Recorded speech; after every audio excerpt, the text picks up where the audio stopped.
allegiance to the flag of the United States of America and to the republic for which it stands, one nation, under God, indivisible, with liberty and justice for all.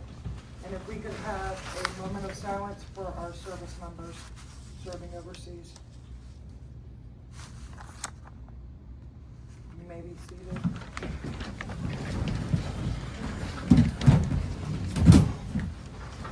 Kristen, has roll call been taken? Yes.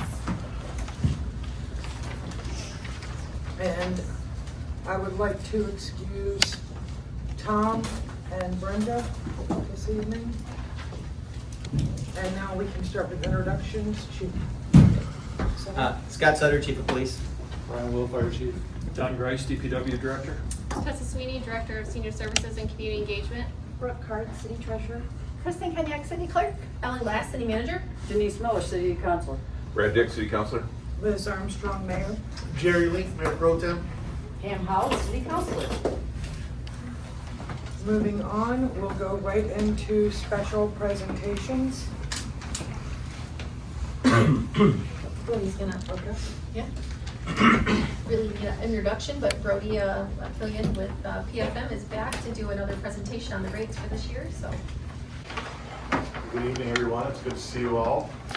Can't believe it was just a year ago already that I presented to you first. And I wanted to provide you with an update. I've had a number of conversations over the last 12 months with your administrative team, tracking how things have been going, switching over to the new system, and of course, the crescendo or punchline of all of this is bringing a report to you, which we plan to do on an annual basis to let you know how things are going as it relates to the recent rate changes and if anything additional needs to be adjusted on an ongoing basis.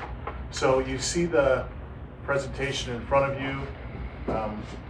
I'm going to start with just a quick recap, but we turn to the first slide here.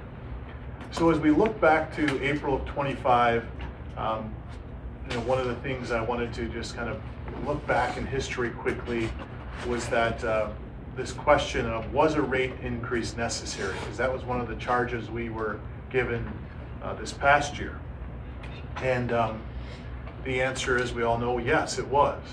And when we think about kind of the key factors to determine why we needed to do that, is that there had been a number of years that had gone on where there hadn't been adjustments made, and there was a bit of a catch-up that needed to occur. And understanding that that's not an easy thing for all of you to go through, both as administrators, elected officials, and of course taxpayers, but we do indeed feel that that was appropriate. Whether the city had decided to stay on the old system or switch to the new county system, there was going to need to be significant capital infrastructure improvements. And as a result of that, these rate increases were going to be necessary one way or the other.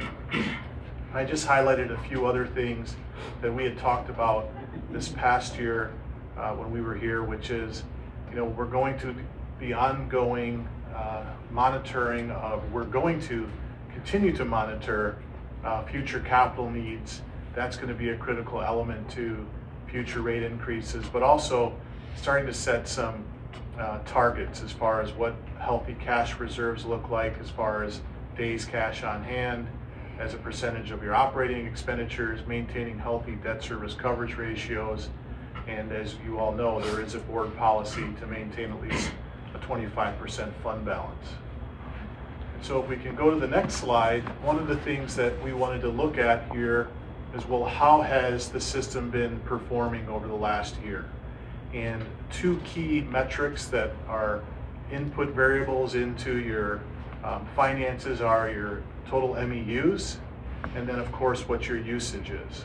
And as we look back over these last 5 quarters, we wanted to just make sure that the assumptions that we had built into our model are indeed in line with what we've been seeing in the actual numbers over the last 4 quarters. And we're happy to report that our rate assumptions that we made as far as the total MEUs is indeed coming in line.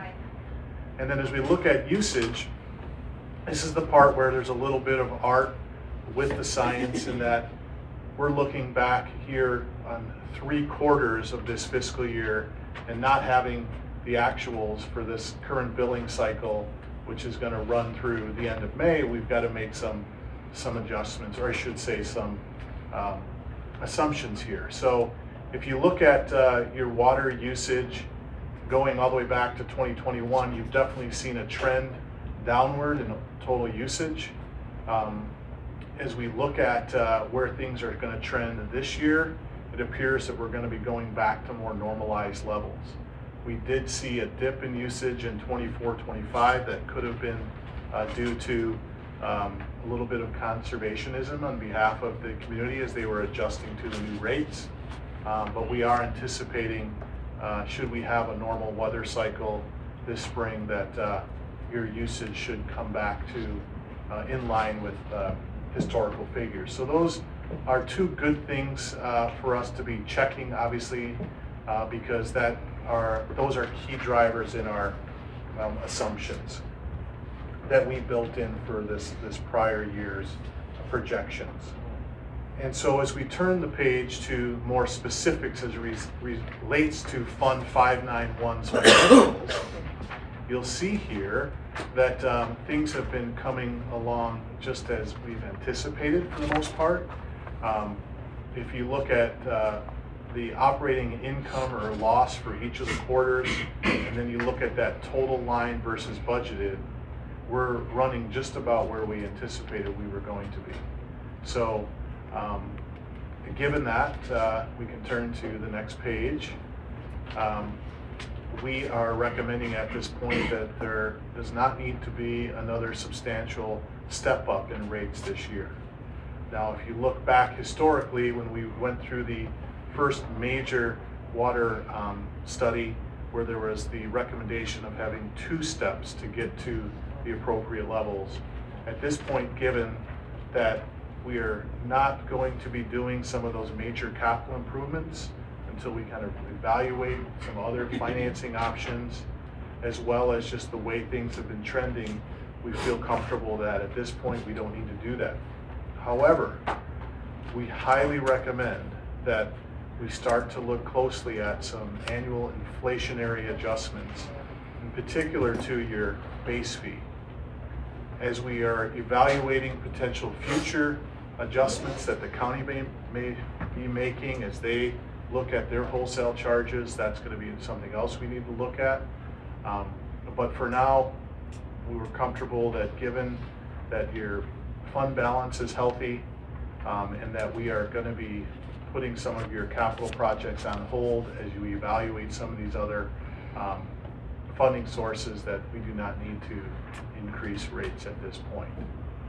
But I would recommend that we continue to evaluate this. Obviously, switching to a new system, there are things that operationally that Don, I know, has been tracking really closely. But I wanted to just point out here that things change as we continue to have conversations. We have quarterly meetings. We'll continue to evaluate this, and while at this point we don't anticipate there being any need for an adjustment, I think we need to just be cognizant that things pop up, and we need to be evaluating this annually. From an operational standpoint, I don't know, Don, if you wanted to speak to any of the specifics as it relates to some of those capital projects, or at least how the system's been performing. I think we've all been pretty happy how the infrastructure's been holding up with the much stronger water pressure. Sure, as was mentioned, one of the things that was on the books, you may remember, was to complete the water main loop down on Ripley Road. And that has been put on hold based on the new project that's being pushed by Fenton Township and the county. So what that would do is, at some point in the future, once that main is in place, the city would have the opportunity to connect to that rather than run a parallel water main right down the same stretch of road. So they know that would be our long-term intention, and they understand that that's something that we may be looking at in the future. So that helped make this decision on, with that being postponed, in allowing us, I guess, to continue to pause those water rate increases. In addition to that, and say it without jinxing us, so far our system has responded pretty well to the pressure increases. As I said I would do all along, we've been very slow and methodical about it to make sure that we didn't stress the system too quickly. And so we've had 2 increases from the time of hookup, and now as we move into May, we're probably going to request another one. It'll be a minor adjustment, 3 to 5 PSI, and again, we'll hold it there and see how this older system responds and adjust accordingly. So that's the reason that we've been allowed to continue to pause at this point. And so if I could just conclude with the next slide, just kind of quick recap and next steps. I think we've talked about the work that has gone on here in the last year. As Don just mentioned, we did pause that second step, so we're at that first step right now. We're continuing to recommend we stay there. We've gone through the successful switch to the new water source, and as we've talked about, we continue to monitor that performance, and here we are today presenting to you our recommendations, and my understanding is that you'll be asked to make take a vote, I should say, on the budget that supports these recommendations.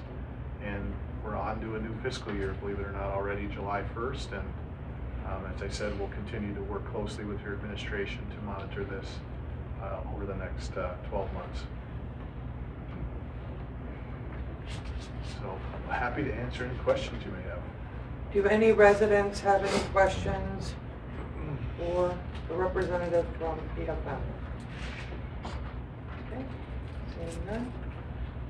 Councilwoman Miller. So there's no increases of usage or anything this year in the budget?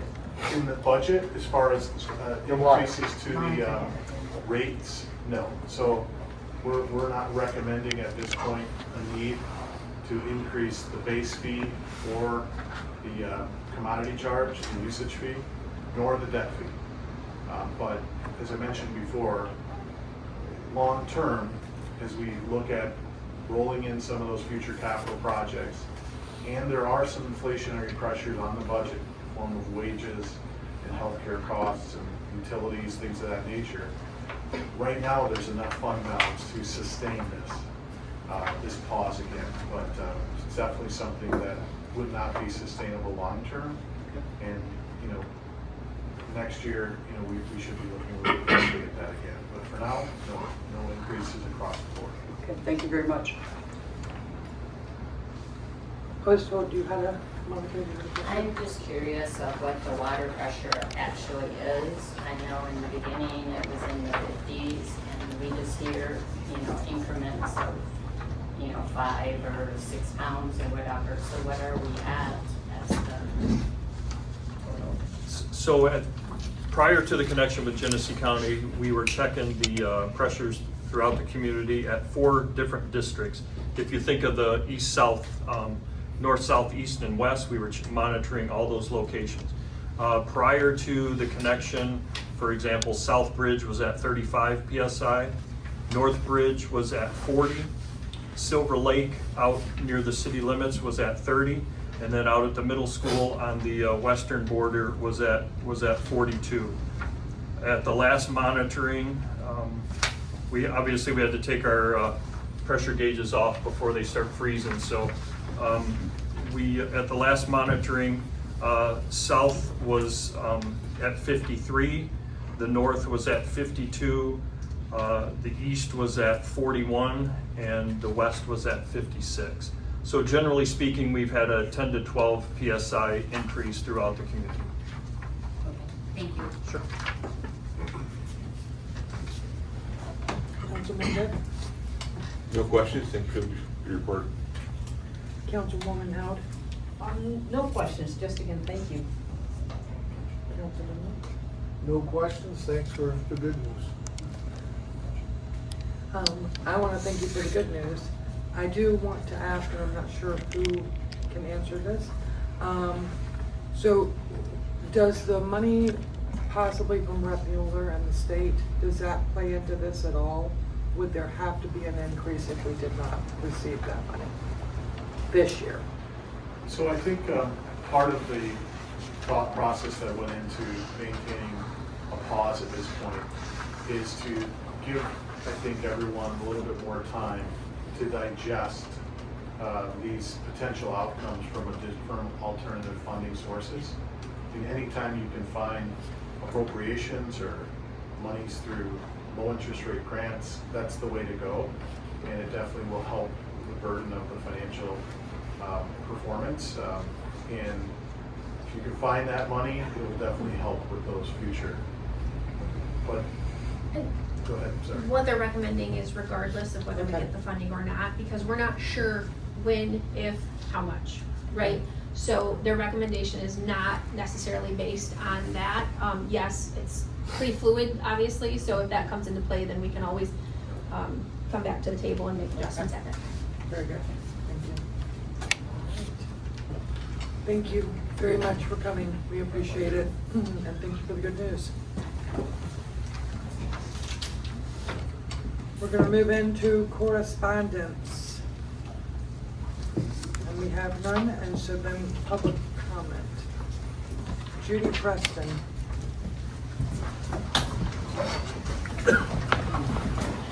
I'd just like to take a moment to thank Don and Ellen and Mike for going to Lansing representing the taxpayers, and for the city council for going and standing behind them for support. But my biggest question is,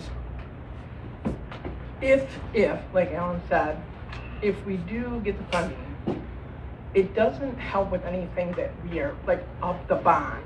It's for future infrastructure, future project, like that, like taking down the wells, closing the wells, taking down the towers, and future infrastructure or pressure. That was my understanding from the video. That would be my question. I'm just saying, if we get it.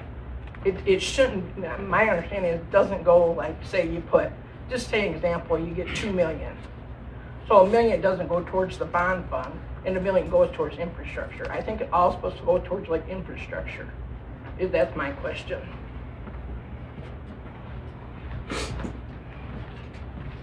I'm hoping I don't mess your name up. Rick Toldo? Yeah. Thank you. I live on 521 Tickner, and I've been watching it, and I know it just started, so I'm not trying to, but I have concerns, okay? And as I was riding up here on my e-bike, the neighbor was pulling out, and the first words out of his mouth was the green trucks, the dump trucks. I've watched everybody today. Everybody's real respectful except those guys, and I know they're on a job, and I get it, but they're rolling through there a little bit too fast, okay? And I don't like coming up to this stuff, but I'm concerned about that. I'm also concerned where they're working on the old library, the guys park out there, and when you come around that corner, now that we have all this traffic, there's gonna be issues there because you can't see around it, you know what I mean? There was a big vehicle there today parked, and I get that they have to be as close as they can, but we're gonna have concerns on that corner, you know? And I watch the kids, and they're kids. They're gonna be rolling down there on their e-bikes. So I have concerns about that right now. So, and I've wanted speed bumps forever, but I know that's probably not gonna happen, but they're coming through there right now. And then we have people that get their lawns mowed. Are they gonna be allowed to park on the street? Because that's gonna cause havoc. So that's my questions. And just to let you know, sir, after the conclusion of all the public comments, and this is really for anybody, our city manager will attempt, or our staff will attempt to answer any questions that they can. Just letting you know. Okay. Ramona Dees.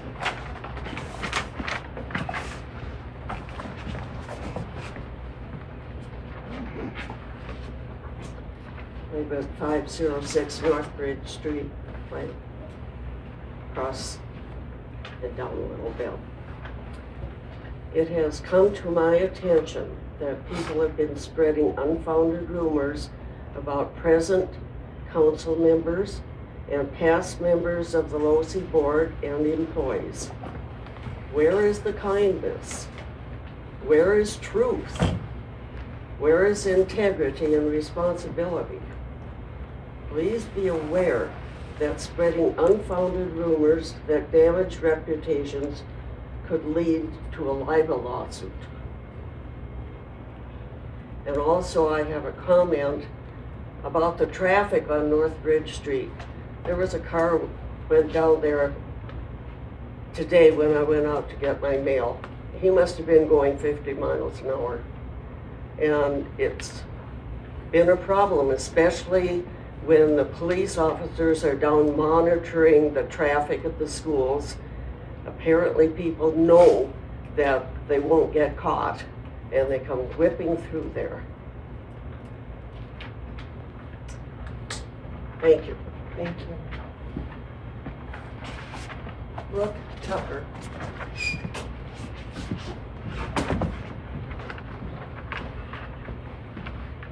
Hi, my name is Brooke Tucker. Thanks, Jean-Claude, for videoing. You're doing that just for me, right? I appreciate it. Well, my name is Brooke Tucker, and I'm running for District Court Judge. I was born and raised in Fenton Township, so I'm sure you can imagine I spent many, many days at the library, so I was actually just down there checking on the progress for the construction. I'm really looking forward to that opening up again. I've been practicing law in our community for over 10 years, and I take that pretty seriously, being a public servant. So I work for the government, but I also take, as Liz and I were discussing, I also take private clients and do some work for some people in Flint.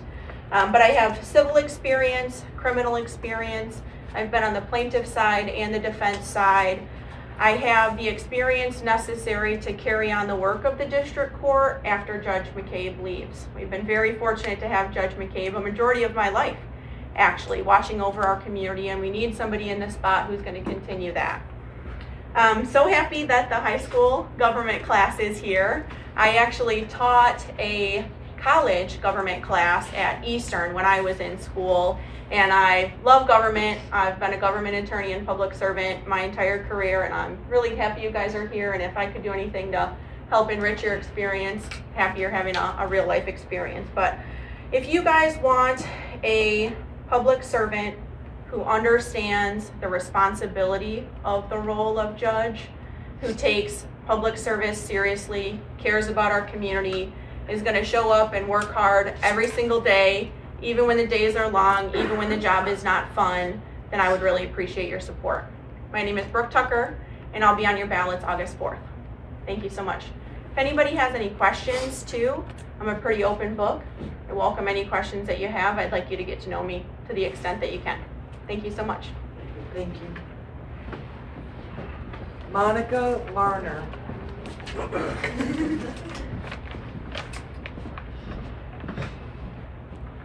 I'm Monica Larner, and I live at 152 West Ralston in Linden. Today I'm here representing American Legion Auxiliary. Friday is May 1st, and that starts Poppy Month. And so I just want to give a little bit of history and let you know that we're counting on the community support. That's our biggest fundraiser. So the vision of the American Legion Auxiliary is to support the American Legion while becoming the premier service organization and foundation of every community, providing support for our veterans, our military, and their families by shaping a positive future in an atmosphere of fellowship, patriotism, peace, and security. So in the fulfillment of our mission, we're striving to support and advocate for veterans, active military, and their families. We want to support the initiatives and programs of the American Legion. We want to foster patriotism and responsible citizenship. We are striving to award scholarships and promote quality education and literacy. We want to provide educational and leadership opportunities that uphold the ideals of freedom and democracy and encourage good citizenship and patriotism in the government. And as an aside, we did award a Linden High School girl a scholarship to go to Girls State at Michigan State in June. So I'm pretty proud of that. We want to increase our capacity to deliver our mission by providing meaningful volunteer opportunities within the communities. And we want to empower our membership to achieve personal fulfillment through service, not self. So we have a commitment to the 4 founding principles: justice, freedom, democracy, and loyalty. We have service to God, our country, its veterans, and their families. So we want to evaluate community awareness and respect for our veterans by educating our membership and the public about the poppy's significance and financial benefit realized by our nation's veterans as a result of its distribution. So the visual image of the poppy with the sacrifice of service made by our veterans has an important goal of the American Legion Auxiliary Poppy Program since its inception in 1921. On Memorial Day and Veterans Day, millions of red crepe paper poppies handmade by veterans as part of their therapeutic rehabilitation are distributed across the country in exchange for donations that go directly to assist disabled and hospitalized veterans in our communities. The poppy became a symbol of the sacrifice of lives in war and represented the hope that none died in vain. The poppy has continued to bloom for casualties of 4 wars. Its petals of paper bound together by veterans, reminding America each year that the men and women who have served and died for the country deserve to be remembered. Thank you. I appreciate it. Thank you.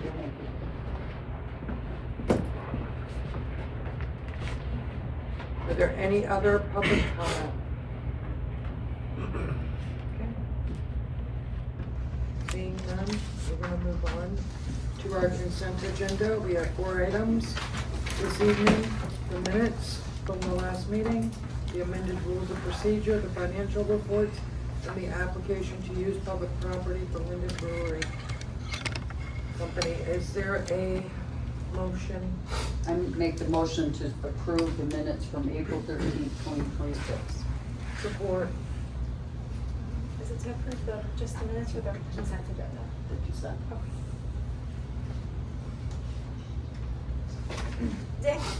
Yes. Miller? Yes. Link? Yes. Armstrong? Yes. Howie? Yes. Motion carries. Going next to unfinished business. Jerry, this was with Mayor Baby. Do you want me to go down these or? Yeah, I guess. I mean, that was kind of the plan until the council, recommends or votes to pull one off. I mean, once it's closed, we can take it off. But I mean, if you want to go down through Yeah. Alan and just kind of hit each one where we're at, and if anybody's got questions, we can ask. And really quickly, Madam Mayor, do you want me to just address the public comment Yes. during my update? Or, Either way, you can do it now, you can do it then, whichever one is. okay, why don't we whichever just one keep you prefer. rolling and during my update, Okay. I'll do the public Right, comment. And that then, works. so, all I'm Your gonna, answer will be there. is that okay? Just letting you know your answer that will come when she does her manager update. Okay, just wanted you to know. Denise will fill in. Okay, okay. So what I'll do here with the unfinished business is if there's no update, I'll just let you know, like, we're status quo from the last meeting. And then I really think looking at this, the only update that we really have is on, do you want to update on meeting recordings really quickly, Kristen? Yes, Okay. yep, I just have a brief update. I've been working with Smart Offices, Smart Homes regarding the microphones and speakers and equipment necessary, and plan to move forward with the purchase. I believe it came back to the tune of $12,000 to satisfy the microphone and the sound need. So that's the update. So Kristen and I are working through that to see if that's going to be sufficient and meet kind of what we're looking for and striving for. And then we'll go into the budget really quickly. I apologize. I guess I will answer that in case people do need to leave, so they don't have to sit through. So I apologize, Madam Mayor. And also thank you guys for accommodating us. We had some technical difficulties for the larger room, so staff quickly set up in here. So we appreciate everyone's understanding and stuff like that. And so far so good. So on the Don, do you want to address the Tickner Street concerns really quickly, as far as, or I'm between I can you as and well. Chief? Yeah, I can as well. Sorry. Total, Sorry. so Yeah. it's total, right? Yeah. So I just as you were, just before I got here, I saw that it got closed. So I sent my officers over there, officer, and they're going to do traffic enforcement. I sent an email to all the staff, though, that once this project begins, to do concerted effort in that area along Tickner, but also Saddlebrook, because they're going to be seeing an increased traffic as well. So they understand it, and I've sent that out. Now, as far as the parking with the construction workers and whatnot, I think we can monitor that, Don, and maybe have a talk with them as well. Right, we can work with Yeah. the individual vehicles that have been parked out there. There are going to be deliveries from time to time. Today, they brought in a SkyTrack, for example, so they had to offload it out there on the road. But we can work to try to keep the personal vehicles off of Tickner.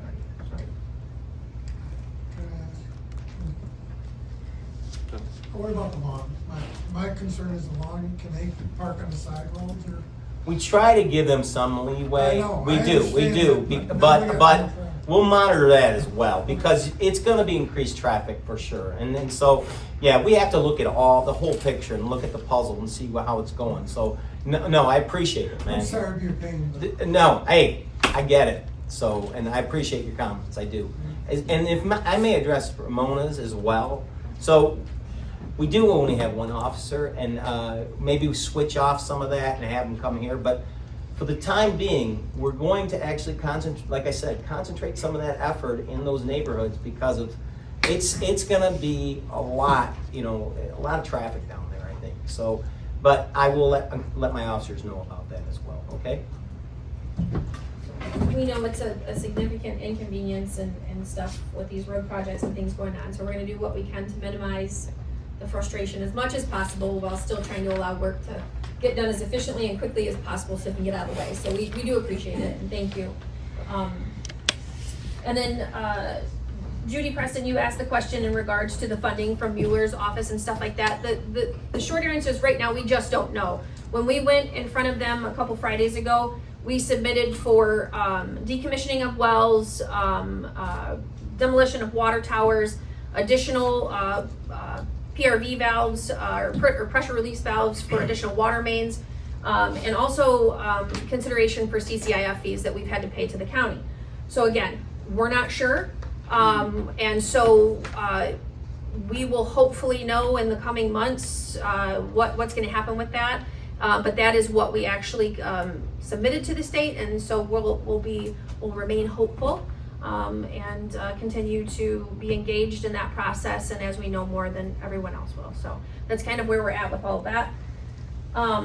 Ramona, appreciate the comments. I can follow up with you afterwards. I really don't have much else to say, but appreciate you the comments on where's the kindness, the truth. And then Monica, thank you for the information on with the Legion and the poppies, and that's really all I have. I think that's addressed all. Okay, so moving down into the unfinished business. So the next thing that we would have would be our fiscal year 26-27 draft budget. As we discussed at the last meeting, that we would have staff be able to walk through some of the highlights of their areas. And obviously we're not asking you guys to vote on any of this stuff tonight. Obviously that'll come later in May. When we spoke at when we guys got your first copy of the draft budget, I think the biggest thing for us was to make sure that we were hitting what council's goals were and benchmarks were, that you guys had talked to us and discussed with us back earlier in the year. And the thing that resonated was getting a lot of these projects across the finish line, maintenance and those things. Obviously the mill, we've got a lot of these road projects and things like that. So the other big piece of that, obviously, too, was the presentation tonight from PFM. So that's significant. And based on their recommendation tonight, Brooke will make updates to the 591 fund, the water fund accordingly to reflect their recommendation of holding. And then again, just to reiterate, as things change, if we do happen to get additional funding and stuff throughout the year, we'll bring those back to you guys in the form of a budget amendment at that time for the water fund, if it's necessary. The other thing that I think is significant to mention here is that with these projects and with especially the mill project alone, that project, we had a $4 million grant or appropriation from the state of Michigan, Mueller's office, and we're nearing roughly 5.6 million, right? So you guys all knew that was something that was going to have to be, within our budget sustained within our budget over the next couple of years. So yes, we have funding in capital outlay to try to help soften that, and then obviously we know that we're going to have to use some of the fund balance, and then obviously try to seek out other additional funding and stuff. So that is significant. I think that that's something that needs to, front and center as we move into the next year, that we've still got to get that project, across the finish line, and we're not done yet. And again, as they peel back layers, but we want to make sure it's done right. And every time that there is a change with that project, Don is trying to be diligent about bringing that back to you all, so everyone knows what to expect and stuff with that. So appreciate that. The other thing that I discussed with you guys at the last council meeting, and then I will hush and let my staff get into their highlights as well, but was the wages for some of the positions and things like that. That one of the things that's tough is we don't want to have a revolving door, and we work really, really hard to create some stability within the positions and stuff. And so we just want to be mindful of that. I'm finishing up a wage study, wage comparisons with MML, so we'll get that to you guys as well, just to help kind of support what's proposed here. I think the biggest thing for us is things change so rapidly within each of the individual departments and industries and stuff like that, where the budget reflects staying on top of those constant changes. Also prioritizing training. There's a couple of things that are new this year in the major and local street funds. You'll see that the new neighborhood road funds, which is completely separate of our Act 51 money. That was actually from the 20-cent gallon increase on gas that went into effect January 1st. It's completely separate of that distribution that we normally get for Act 51. And so initially they said we're going to see just a slight decrease, in the Act 51 funding, and then that should rebound. So, and I'm not going page by page yet here. I'm just kind of, again, hitting highlights, and then as we start to move through, then you guys will kind of see what we're discussing. The other thing that's kind of also unknown, that one of the goals and priorities for council, and as well when we met last year, was trying to find solutions for facilities. That is still top priority, to try to figure out that piece of it.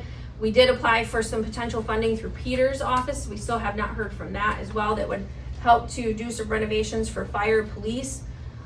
So moving into the next year, we still want to be able to try to address the longstanding facility needs as well. I think those are the largest things that we kind of have.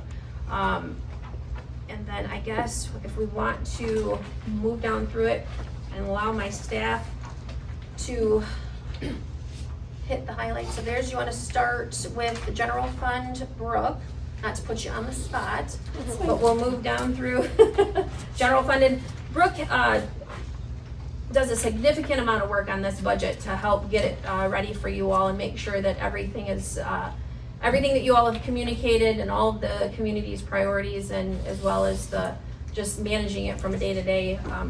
This is a big part of her job, and it takes us a long time to get here. And so if there's anything that she feels that she'd like to point out, she'll do that as we move down through it. But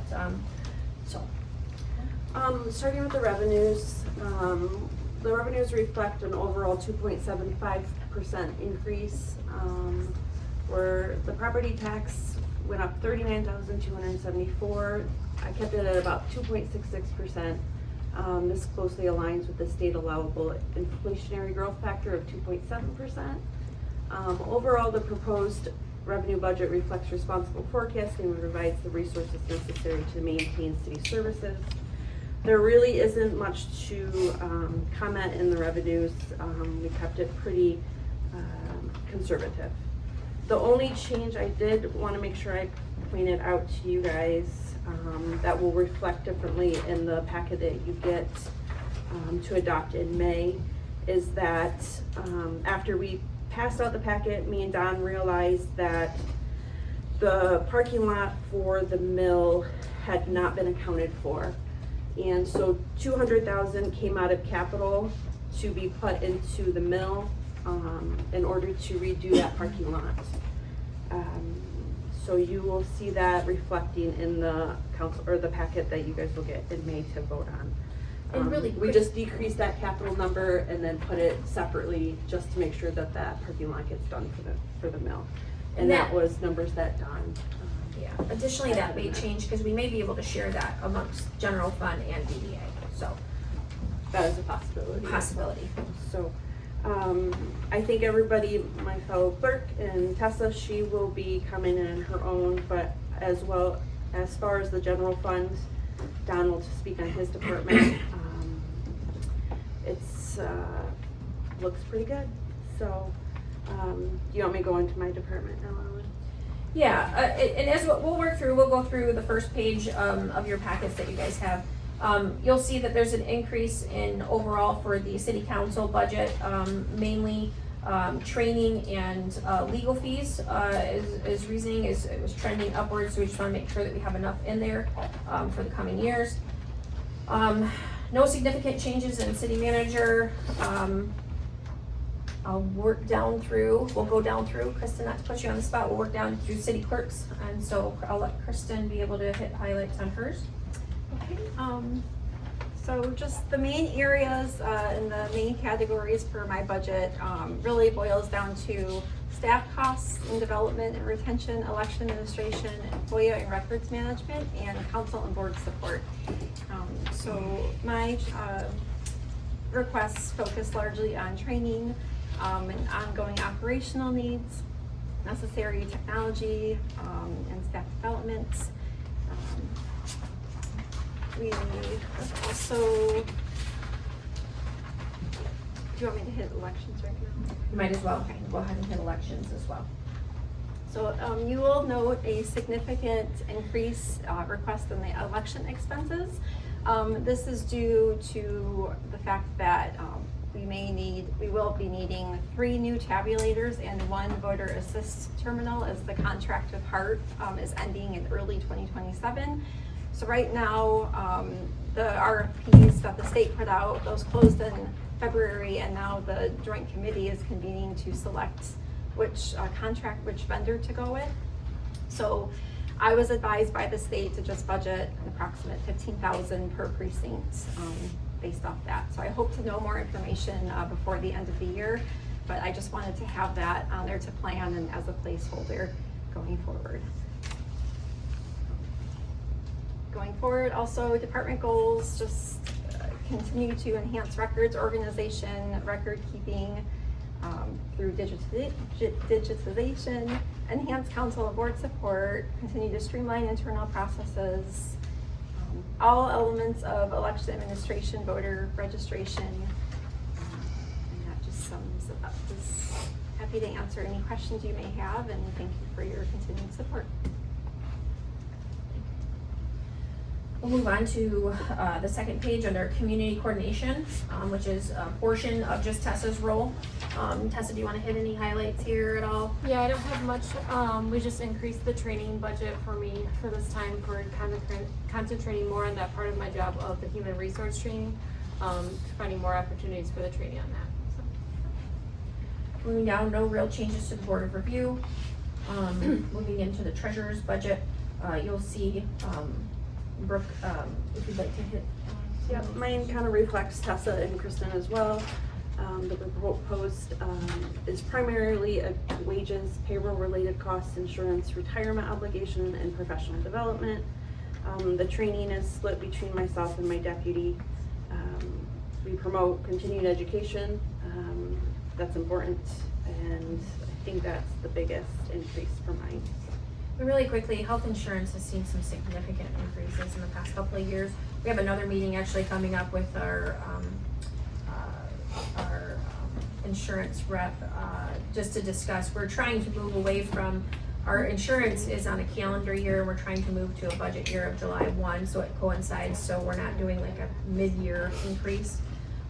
So more to come on that, but we did anticipate a significant increase in the health insurance based on 19%.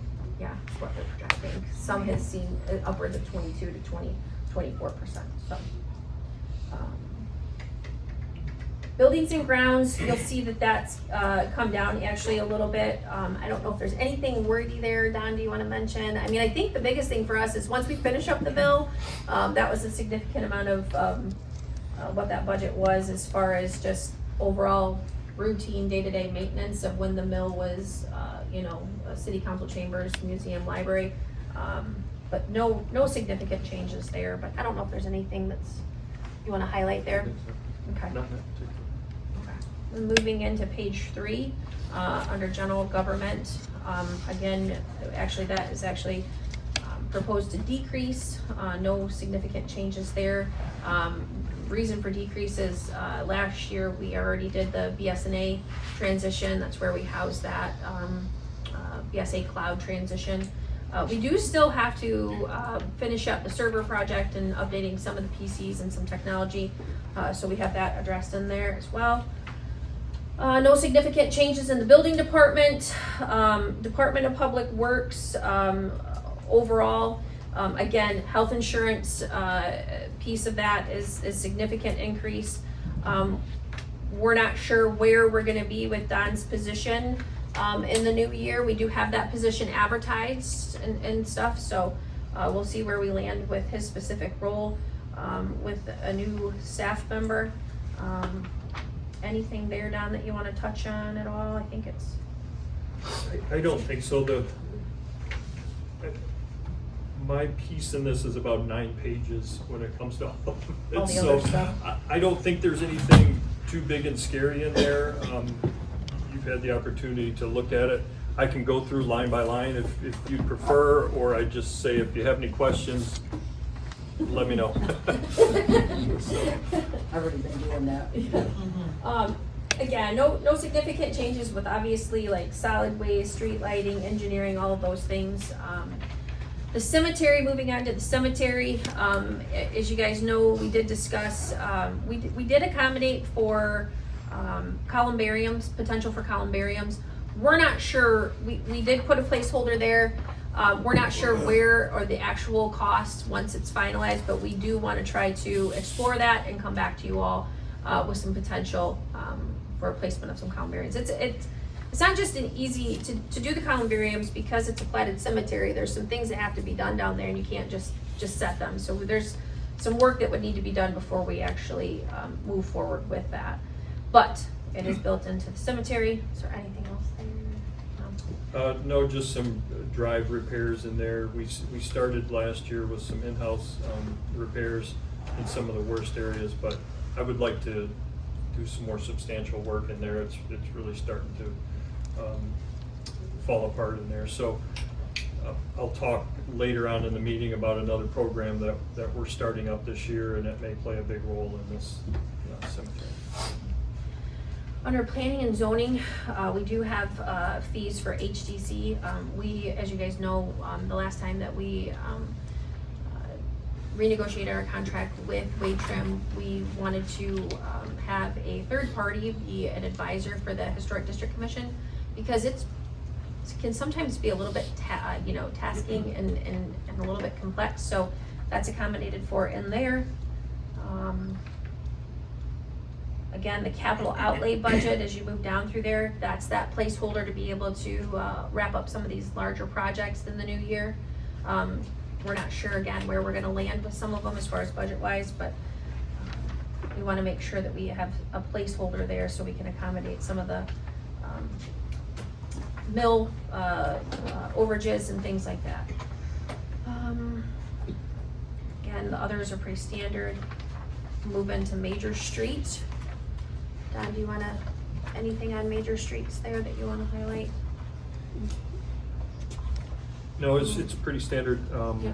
Most of our projects, our major projects are underway currently, so you're familiar with the bridge on northbound bridge, and as well as the efforts we're gonna make towards trying to pursue grant funding for East Ralston. So we'll apply for that again and see if we have any luck, but that's really it. That's all that's on the books for majors.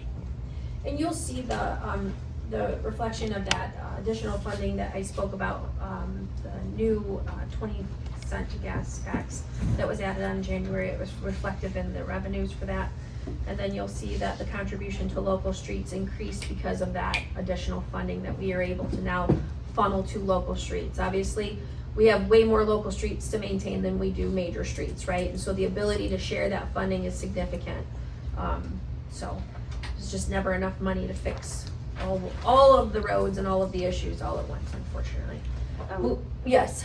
And right now we are earmarking it in general revenue. That's not probably where we're going to account for it on my side, but the state hasn't given us guidance as to where to put that new funding yet. So I earmarked it in general revenue until I get the actual account number that they're going to want to see that represented in.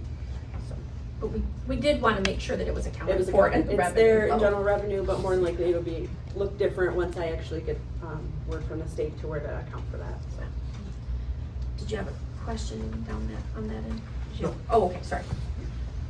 Moving into local streets, same thing. You'll see the increase in the revenue because of the contributions from major streets, and the state allows us to do that, right? We get so much Act 51 money, and then now this new funding, we're allowed to transfer a percentage of that funding to our local streets to be able to help fund those roads. Again, I think more of what Don had already communicated with local streets. Don, is there anything that you'd like to highlight there? Same thing? Yeah, I think, again, so the bridge over Ripley Road falls into local streets in this category. Mm-hmm. And then beyond that, it's pretty much just general maintenance that we're gonna be performing. You'll see as we move through this, you can see like we don't have the complex projects that we had over the past couple of years. So things really start to simplify, and that's where we start to move into, like, again, finishing up the projects and maintenance. And then we're actually on page 7, we're moving into the public safety fund, and I will allow our public safety officials down there at the end of the table. I think they have a couple things prepared for you guys to present. So. Well, first of all, thank you for this and opportunity to do this. And so just a couple things from my budget. We're just looking at a few upgrades, some bulletproof vests, a radar unit, and some weapon upgrades, but those are minimal costs. We're also looking at contract raises for our officers of a 4% raise starting July 1st. We will be continuing concentrating on training. We have continuing professional education requirements that have been upped, but they also have funded that. The state has, which is nice for a change because that's been rare. So we will be using that and concentrating on MCOLs, our governing body over police officers, want us to really concentrate on active assailant response, and we will continue to do that. We have that anyway. In fact, we have 2, it's alert, but they're active response trainers, and so they've been actually started training people throughout the county so that we respond to these situations the same way. And we, and which is a great thing. We've been, as chiefs, we've been talking about doing this for years, and we're finally trying to put it together. And so 2 of our guys out of, I think, 7 trainers are part of that, and it's pretty cool to see that. So going on to facilities, Ellen mentioned facilities. So this isn't part of the budget, but I think it's important that we look at this down the road. I know we put in with Senator Peters for an appropriations for some for facilities. We don't know where that's at this point, as Ellen mentioned. This first slide here is our squad room. It's about 180 square feet is all for a sergeant and 11 full-time and part-time officers. We have gear in there, we have paperwork, files, and that's where we bring our prisoners to. And it's right next, butting up next to the offices up front, and there is no privacy whatsoever for our witnesses, our suspects, our victims, most important. Next slide is my office. It's my locker room, it's storage, it is a small office. And we also don't have, there's no privacy there whatsoever, and there's some important conversations that go on. And we don't have an office for the sergeant either, and he handles some pretty sensitive issues. The next slide is our employee hallway and our property closet. So we have within that room, that hallway, there's supplies. That's where they drop off our police and fire uniforms that are right under there. There's mops and buckets under there. It's supply closets. The property room is right there, where public contractors, everyone comes through. The next slide is our property room. It's a closet. That's it, and it's overfilled. And we need more room. We absolutely need more room. It's essential. We need a higher security property room. That's essential for chain of custody and the integrity of it. And you would know that, wouldn't you? Thank you. Yes. Yeah. And it's very important. We don't have that. The next slide is our locker room.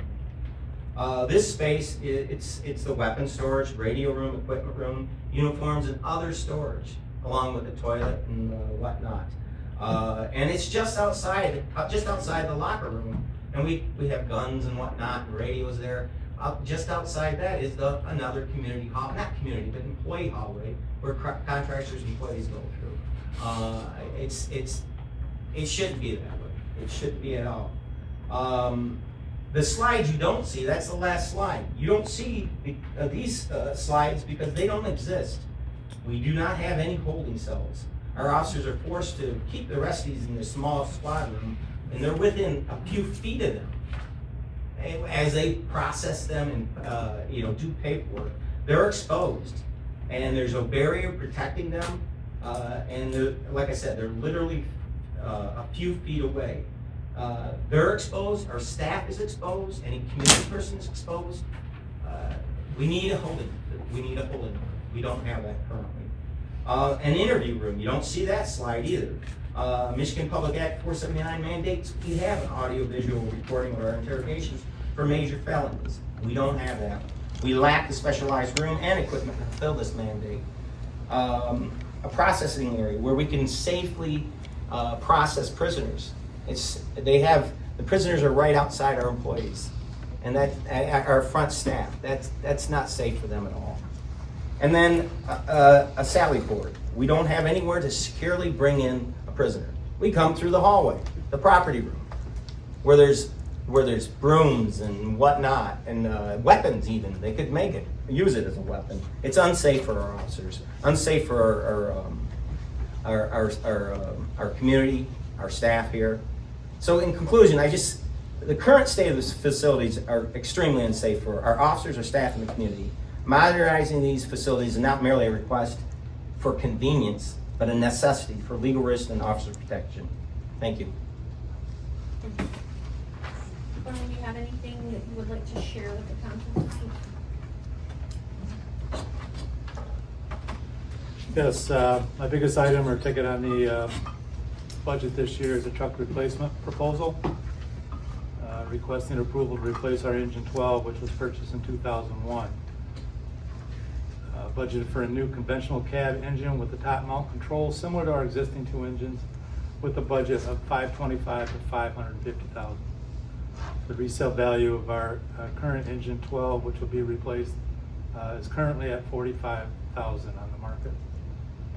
And I was here in front of a previous council back in 2000 with a request to replace a 30-year-old fire truck at the time. 1 year later, I had to come back in front of council for our backup engine, which failed roadworthy inspections and had to be removed from service. So we had to order another engine. That is the reason why our two engines are so closely aged.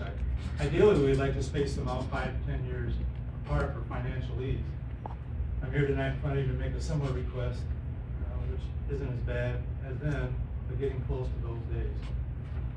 Current condition of all of our apparatus, we have had our trucks annually inspected by the same vendor once a year to make sure they pass DOT standards. Through the inspections last year, we had to address and invest over $70,000 in repairs and maintenance items to bring both engines up to safety, operational needs, and expectations. Service life expectancy, NFPA 1900 recommends that after 15 years to remove an engine and put it into reserve status. We do not have that luxury. At 25 years of service, NFPA recommends that we replace the apparatus and move it into out of service completely. Repairs and maintenance costs, we are on a schedule of our trucks to have the oils changed, fluids checked, and greased by a certified mechanic as they have in their schedule. As stated earlier, we spend a lot of money to keep our trucks operationally safe. And at that time, we were down an engine for 3 months while engine 12 was being worked on. So we operated with one engine in service with no backup for that time period. In the event we had to make a call. When engine 12 was purchased in 2001, it was considered to be a custom cab truck. It had several upgrades in it, and we found that a basic truck better serves our needs. The cost back then was $325,000. I researched the current value of engine 12 again, and it was $45,000. Refurbishing is another option. This option may work in some circumstances, but it may only get us 5 years of extra service. With that large amount of investment, we would be down a truck for an extended period of time while they did that refurbishment, and would only, at the end of 30 years, we'd be back in the same position for another additional 5 years, I should say. We did apply last year for a grant through the FEMA 2024 grant cycle. The state, my research, the state of Michigan, or FEMA only awarded one engine for that period in the state of Michigan. So our chances are really slim. We're still waiting on 2025 cycle to open up. And we will apply again just to see if we can get that opportunity to get some grant money. Our current trucks, the ISO rating potential effects with our age of our apparatus after 25 years of age, it could start affecting our ISO fire suppression rating schedule, which our insurance company used to set insurance rates in our coverage area. ISO takes into consideration our water system, our age and condition of the trucks, and what type of mutual aid assistance we have in place. Thank you for consideration on this request. I'm here for any questions. Thank you. Thank you both. The last thing I have, and I never give up the opportunity, is to try and do some recruitment. So whether I'm at a drive-up window, the grocery store, the hardware store, I ask any and all if they'd like to join our department. So I'm offering that to all you young folks. We can start you anytime in our service. We definitely need the help, and so does every fire department in the state and across the USA. Thanks. Ellen, I did forget part of my presentation. I was going to put in for a vehicle under this, but I've been working with Congresswoman Levette's office and Jake Bennett from her office as well, and we put in for an appropriations. It looks like she's going to approve that in her appropriations for that. Now, the final outcome, we don't know what that will be because they cut sometimes and whatnot. But it's good news, so that's going to be in her. We've been approved for that by her. So we probably won't know till maybe next March. So so that's for 2 vehicles actually. So yeah, and the outfitting of it. Thank you. Thank you, Chief. Additionally, to Brian's point in regards to the replacement of the trucks, so it's built into his budget in the form of just a payment. So with us purchasing with a loan over the course of not just outright purchasing one time.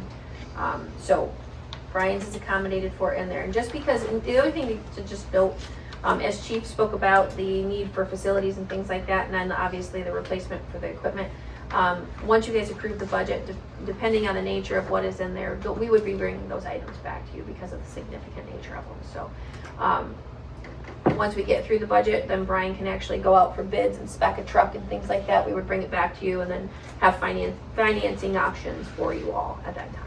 So just trying to bring it to you, trying to put a placeholder in there for any type of a payment for that. What's lead time, Brian, on an engine?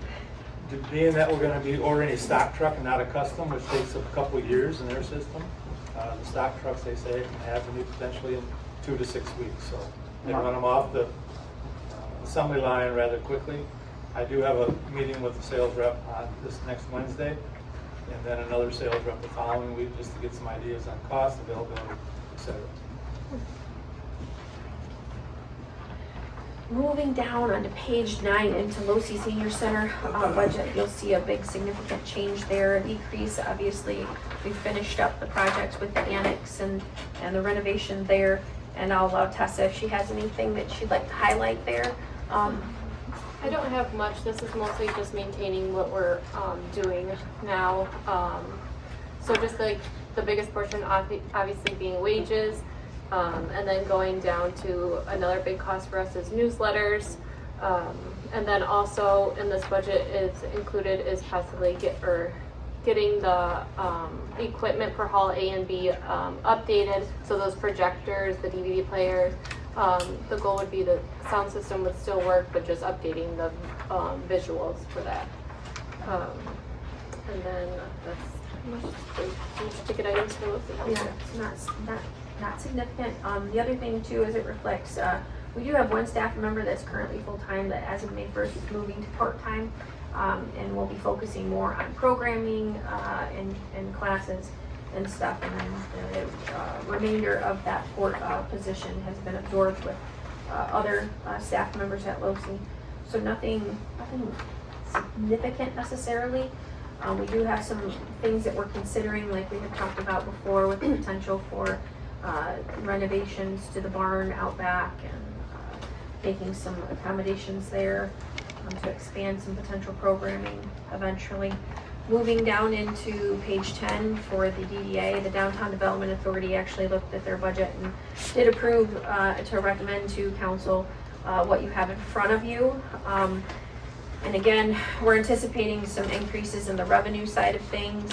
And then moving down into appropriations, I think what are the biggest takeaways for them this year, Tessa? Yes, so they're gonna keep their focus again on the mill pond area with increasing their, doing improvements to the docking, the fishing docks down there, fencing and landscaping, benches, still doing the commercial tree program as well for those businesses. The facade grant, they're maintaining that at $10,000 to entice the businesses to improve their facades. And then just like we have in previous years, selling Walmart property for that. Then moving on to page 11, there's no real changes there. That's just a contribution to the equipment fund for police and fire. On page 13, we move into the sewer fund. Don, is there anything you want to touch on there at all for sewer fund? No, generally the sewer is more maintenance, with the exception of 2 additional standby generators for our Ripley Road and Blythe Road lift stations. I've mentioned before, those are vital pieces of equipment, as much of the state is learning with these heavy rains this year. And to have those standby generators is important, so that our staff doesn't have to haul a trailer generator between the stations to try to keep up with inflows. So that, and then we're hoping to do some sewer lining and utility hole repairs, just to tighten the system up so that we don't get inflow and infiltration during heavy rain events.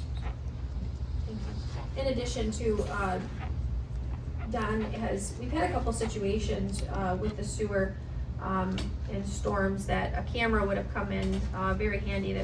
So Don, if you want to touch on that really quickly, that I just approved us purchasing a camera for us to be able to utilize in the field, so we weren't dependent on others in those, I guess, emergency situations. So. Yeah, one of the things we're finding out, so I'm not sure if you're all familiar, but we have what we think is some significant infiltration on the Ripley Road station. A lot of water comes off the golf course during heavy rain events. Matter of fact, it floods the birdie court somewhat regularly when we have large-scale rain events up there. So we conducted what's called a smoke test on that system. And what's supposed to happen is you apply pressurized smoke to the sewer system, and it finds those deficiencies. So if someone happens to have downspouts connected to the sanitary sewer system, you'll see smoke starting to come up through their downspouts. If things inside people's homes are connected that shouldn't be connected, they'll get smoke inside their home. Well, we conducted that test and we didn't find those deficiencies. So there's one area of interest for us, and again, it normally comes up when birdie court is underwater, where we just get this flush of groundwater into the sanitary sewer system. We think there's potentially a deficiency in the line in that court there somewhere that just wasn't revealed by the smoke test. So the camera would come in handy for trying to identify those if there's a busted piece of pipe or that sort of thing. And then we recently had a sewer backup down in the central part of the community. And when you call to have someone respond, much of what you hear is, yeah, we can be there tomorrow. We can be there in 4 hours, and that's urgent. So to be able to have a camera and stick down in one of the manholes and identify exactly where those plugs and things are occurring would be very helpful. And it just helps with your program in general. So you'll see that come through at some point here in the next few weeks. We're going to do a demo hopefully as soon as they can find a camera in the area and bring it out for us. So I just thought that, I wanted to mention that, and that'll actually be out of the current budget and things, but it's something that we're gonna move forward with because it's important. So as we move on to the water fund on page 14, really that kind of was all contingent upon PFM's presentation to you all tonight. As I mentioned, Brooke will update accordingly, and I don't know if Brooke and Don, you have anything to add really past that for the water? Yeah, we'll take a look at it. We'll get it updated based off of PFM, and then I will get you guys the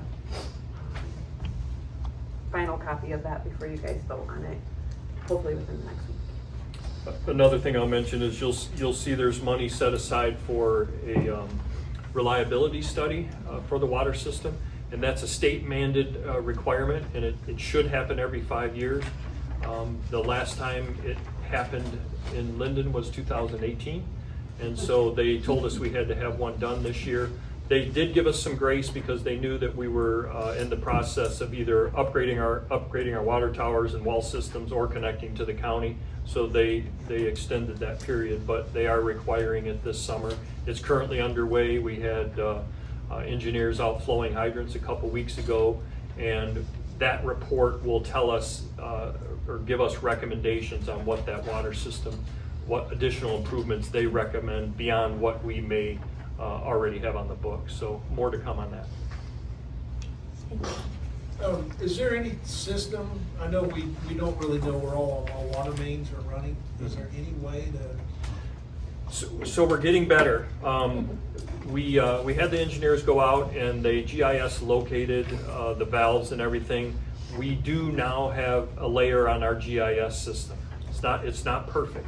So when our people go out into the field and they actually physically locate valves that are buried under roadways, there's a lot out there. Then we'll make the adjustment in the GIS system. So we're still getting to know where some things are out there, but we're in better shape than we have been historically. Thank you. Don, is your robot, or I'm sorry, is the camera going to be one of those mounted on a robotic? No, it's not. No, this is much simpler than that and way less expensive than those. You have to, in those situations, you either have to have a dedicated vehicle or a trailer typically, and those people end up getting certified and all of that. So, and there's a lot of maintenance associated with those because there's so many moving parts. So what we're looking at getting is just basically a high intensity, high zoom camera that's on a pole you can extend down, and you can view sections at a time. So. due to some of those repairs, we're not getting any, flammable gases. Not that I'm aware of. accumulating, No, are we? not that I'm aware of. Okay. Because the other part is if you did suspect that, maybe the state has a way of helping you with that flammable and combustible type things. Yeah, Because they have robots. right, for sure. Yeah, I'm not aware of any issues in that area. And that pretty much, is there anything that I've forgotten? Anybody? That pretty much sums up each of the different funds. As you can see, the additional pages, are the debt for our SADs, Saddlebrook, you'll see is reflected in there, Lindenwood, Ralston Road Special Assessment. And then at the end of the budget packet, you'll see a memo from Don and Chief Sutter addressing the facilities, and then Don's in there on the Ripley Road ditching and resurfacing. Sure. Want to touch on that, Don? Yeah, if you wouldn't mind. You'll remember when Mr. O'Brien was here from the county, he was talking about the water main project that was gonna occur on, or is proposed to occur on Ripley Road. One of the things that we've been wanting to accomplish for a long time out there is the reshaping and restructuring of that road, as well as stormwater and ditch improvements. We knew that this project was sort of in the works, so we didn't want to go out there and perform our work ahead of them coming out and digging everything up. So they're finally close to making that happen. I know they're finalizing some plans, and what you have before you here tonight is part of that possible partnership. So the water main is proposed to go down the east side of Ripley Road, and as part of that project, they will take care of the culverts and things that are disrupted along that section.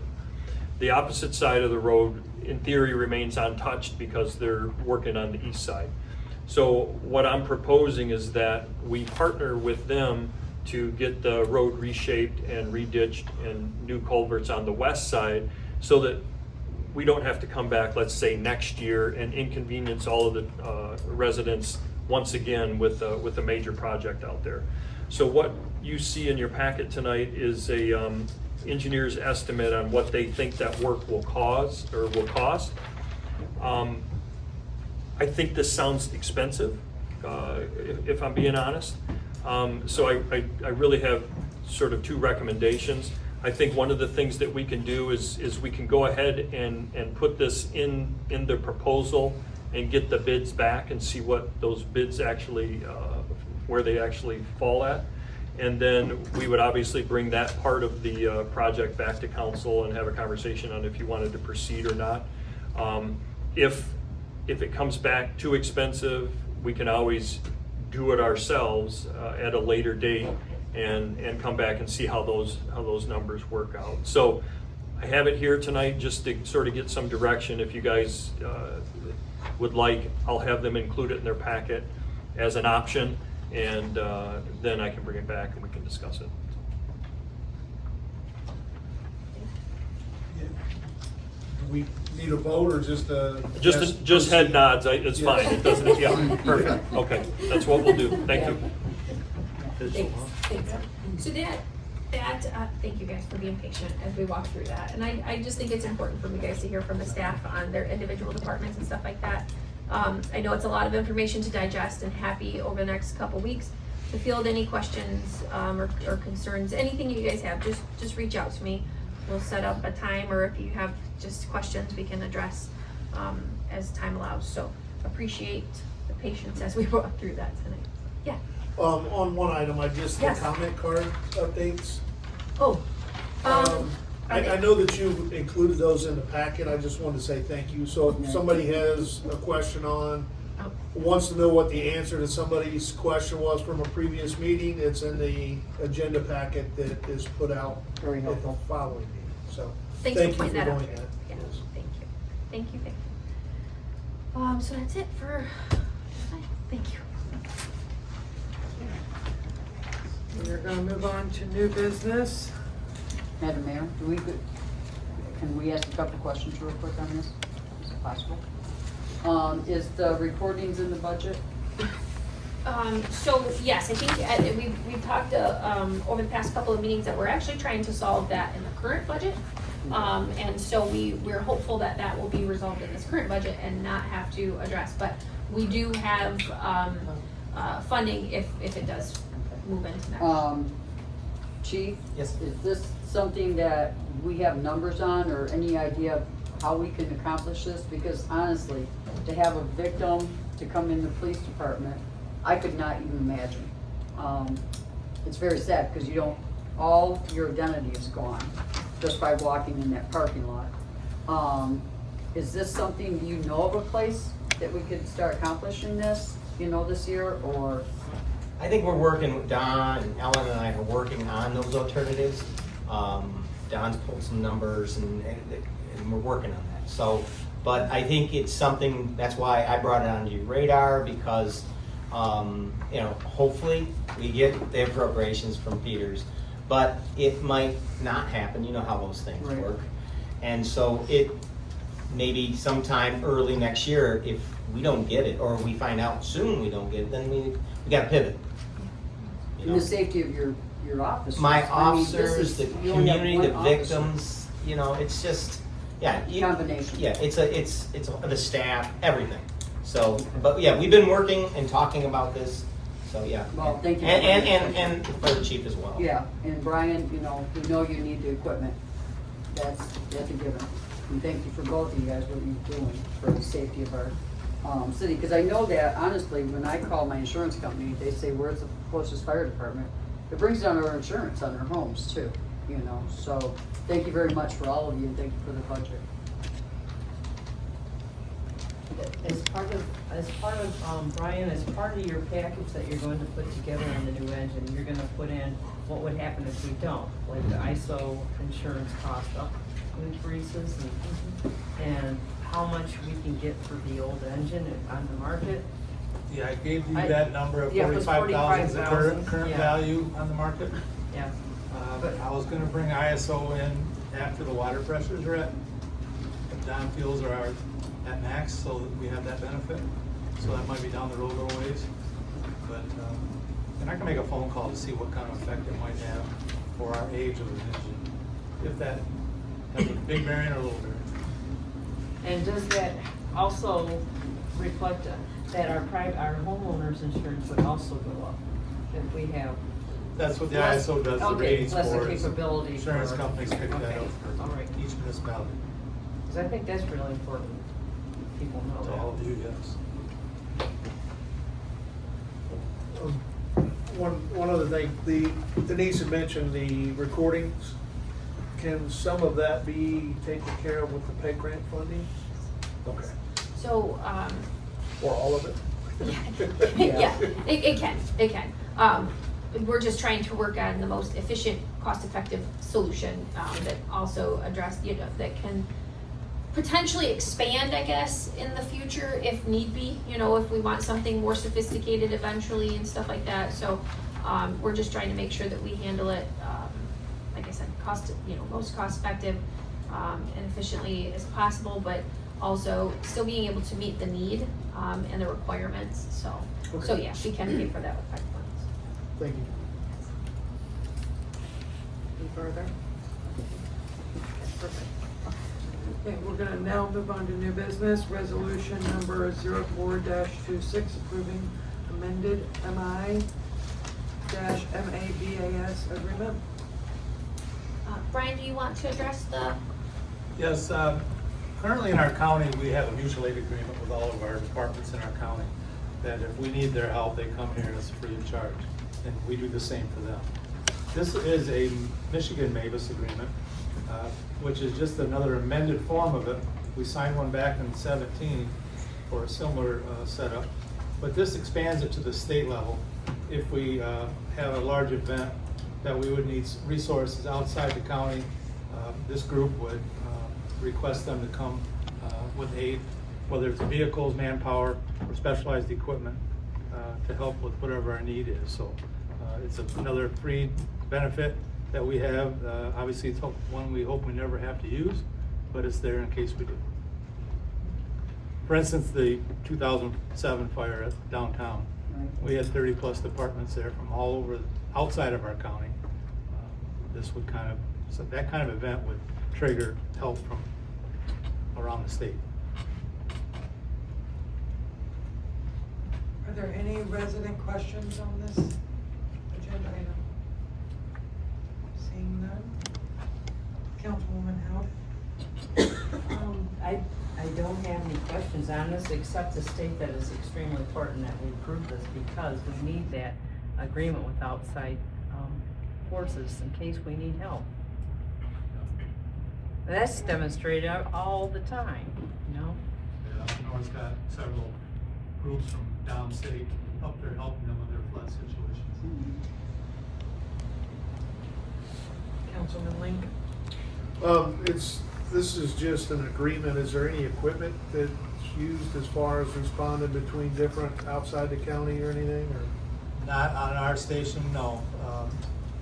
Fenton has a certain vehicle, like a tanker truck, that is part of our county pack, that if needed, like the fire they had up in, is it Maryland, I think, with the big grain elevator, that they needed tankers to shuttle water, they went up through this Michigan pack to help them. Thank you. Councilman Dick? No, that's a very valuable thing. And you know, there's also supposed to be one of these for DPW. Yeah, we're So involved. make sure we're in that one. Councilwoman Miller? No, I'm all for it, you know, neighbors helping neighbors. I totally approve this.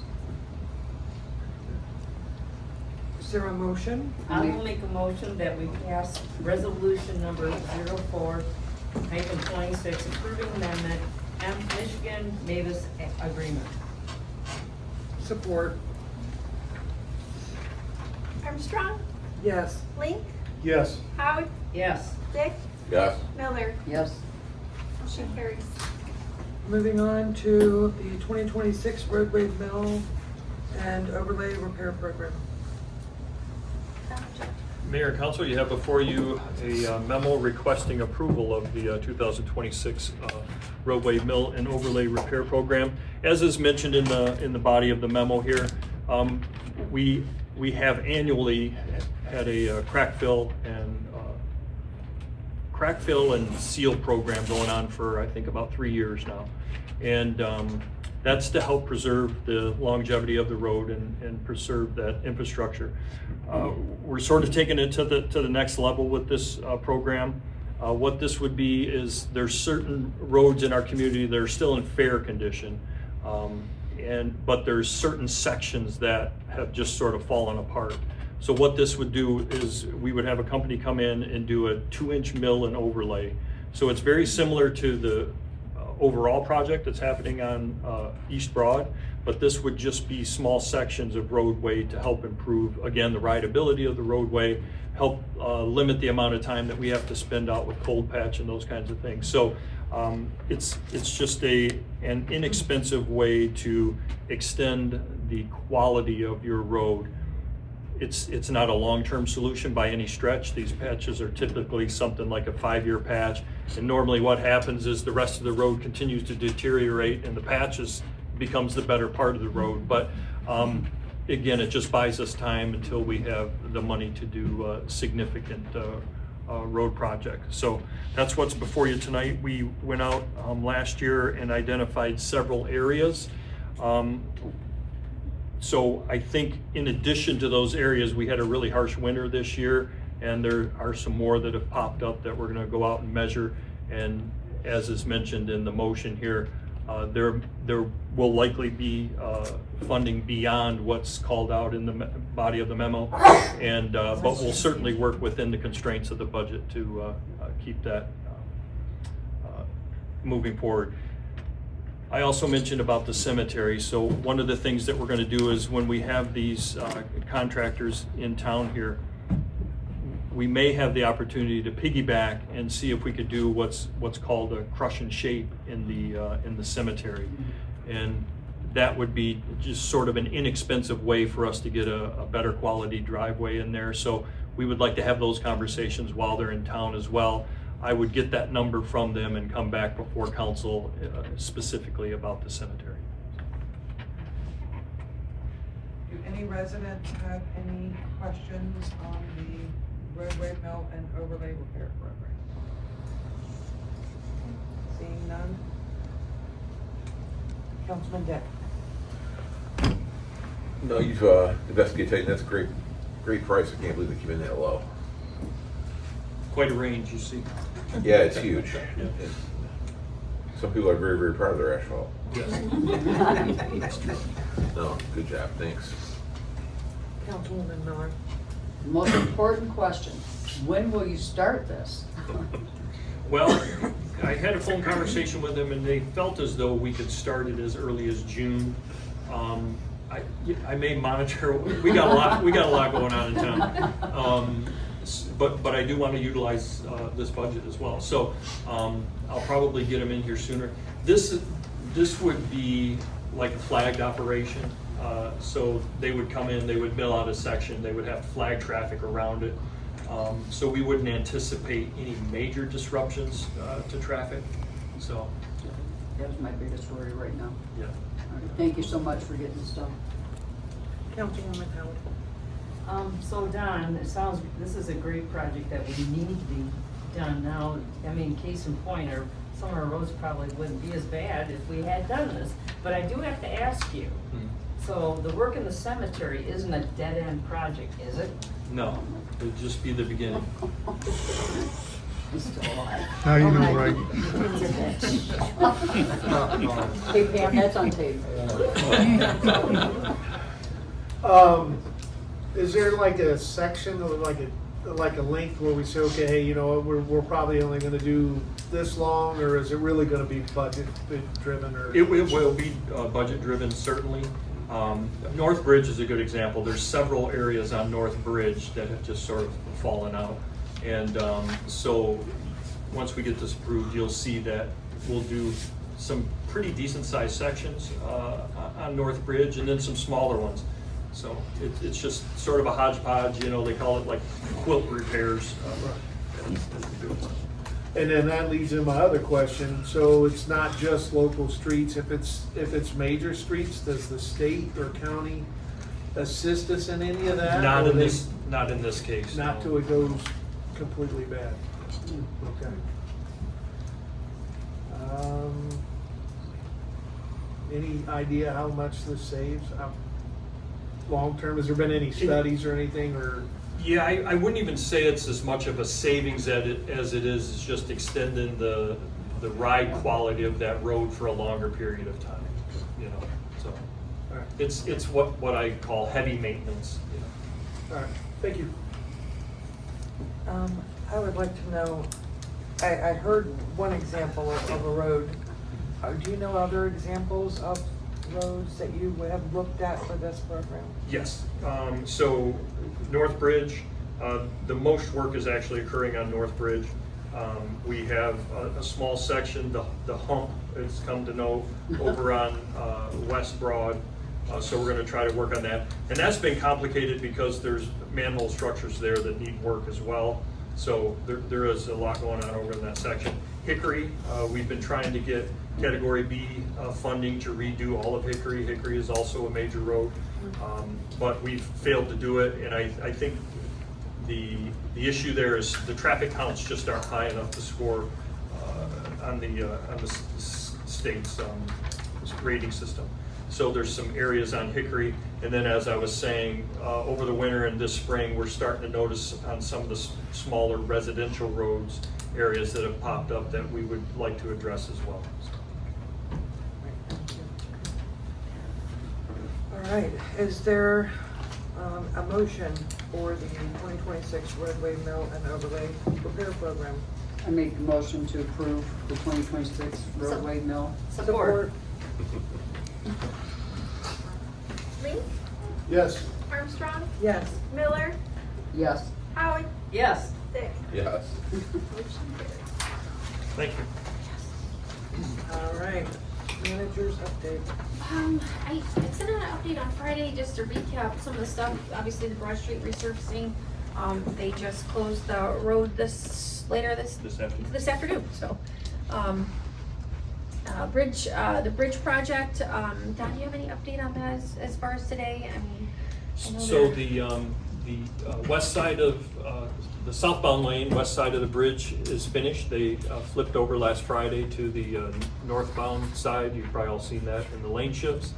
And we're hoping, again, weather permitting, no unforeseen circumstances, that within a couple weeks, they'll actually have that bridge completed. They'll be out of the downtown, and then they will be moving out onto the Ripley Road Bridge over the Shiawassee and doing the same thing. That will be a full closure when they're working on that section, so. Safe Routes to School project, work continues with that, restoration on Stan Eaton, and then ongoing sidewalk installation on Hyatt. There's really nothing else on that, is there? Getting close to being over. Yeah, so that'll be nice. It's anticipated, I know there's some individuals wanting to make sure it's done for open house season, so that'll be good. We did advertise the DPW director's position, it's out there. I did put a link into that email as well, so if anyone is interested or you know of anyone, direct them to the city's website. It's posted there. Fox City reminder, we have the April 29th, we have the ribbon cutting. May 27th, they're doing downtown visit for the day for Linden L. And then Hyatt is actually, their ribbon cutting is May 8th, with their downtown day visit May 21st. Hydrant flushing is scheduled for May 4th through the 9th. Routine maintenance and maintain the system, is crucial to that, maintaining the overall system quality and functionality. Utility billing survey, we had it out there. To date, and it could have changed since I sent this, but we had 124 responses. Mainly not in favor of moving to monthly, which we kind of anticipated, as staying in quarterly. Parks and Rec, I attached a couple flyers. Kristen included it in the packet for some upcoming events. At the last DDA meeting, we're discussing snow removal. We've been discussing snow removal with the DDA for quite some time. In many DDAs, snow removal is always a hot topic. And we don't want to lose sight of it when the weather improves, because then time gets away from us and we haven't solved the problem. So they're working on a couple potential solutions for that. So we'll see where they land. Obviously, we went over the draft budget tonight in detail. Again, happy to, after you guys have some time to digest all of that, please reach out. So that's really all I have for tonight. Thank you all. Thank everyone for y'all's department reports. And so now we will move to council comment. Councilwoman Held. So I wanted to, my family and I make a donation to the Presbyterian Church Fish Food Bank on a regular basis. And I was down there today, I made a donation today, and they stressed they are in a dire straits of needing toiletries, personal items, feminine hygiene products, bars of soap, hair conditioner, any sort of toiletry, because they're wiped out. They don't have that stuff. So I thought I'd mention that. I'd also wanted to mention, Tess, I looked through your report, and I think putting changing the barn into a social gathering place with pool table and amenities is a great idea, and wonderful for seniors to socialize, and especially get those men out there. And then I wanted to ask Don a question about the closure. Are you going to put for local traffic only on signs up, or is it just gonna be the road closed sign on one side? They should have local traffic only. Okay, I didn't see them, but I I figured that was They yet just to got come. started, so Right, hopefully, it takes a while, I understand.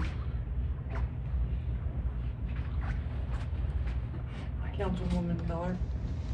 A couple things. Are we gonna get the sign, the slow down sign on Tickner Street at all? You mean the radar sign? Yeah. Yes. Okay. I offered my yard if you need it, or my neighbors, or my neighbor that was over there. Yeah, we need it. Like I said, I came in here today and I yelled at a green truck, I think Ally. I mean, he was really going, and I know that the way you hear things on people driving, because I drove a bus, sometimes they sound louder than what they're actually going.